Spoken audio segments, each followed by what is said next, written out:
Welcome to my channel. Canon printer printing blank pages? Try this quick solution for 2025. First, check ink levels, open the printer cover and check all ink cartridges, replace any that are empty or low to ensure proper ink flow. Second, use genuine ink. Always use original Canon ink cartridges, as fake or refilled inks can cause poor print quality in blank pages. Third, clean print head. Go to the printer settings, maintenance print head cleaning, and run the cleaning cycle to clear dried ink. Fourth, deep clean print head. If normal cleaning doesn't fix the issue, select deep cleaning from the maintenance menu to remove heavy blockages. Fifth, nozzle check. Print a nozzle check pattern to see if all colors are printing correctly. Missing lines indicate clogging.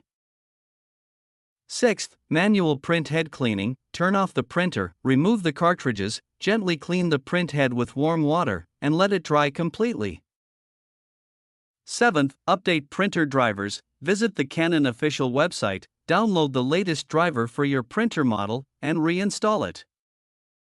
Eighth, check paper settings. Make sure the paper type, plain/photo, and size in the printer settings match the paper you have loaded. Ninth, align print head. Go to printer settings, maintenance print head alignment to correct any misalignment issues. 10th, reset printer. If the problem still persists, reset the printer to factory default settings and try printing again. Thank you for watching.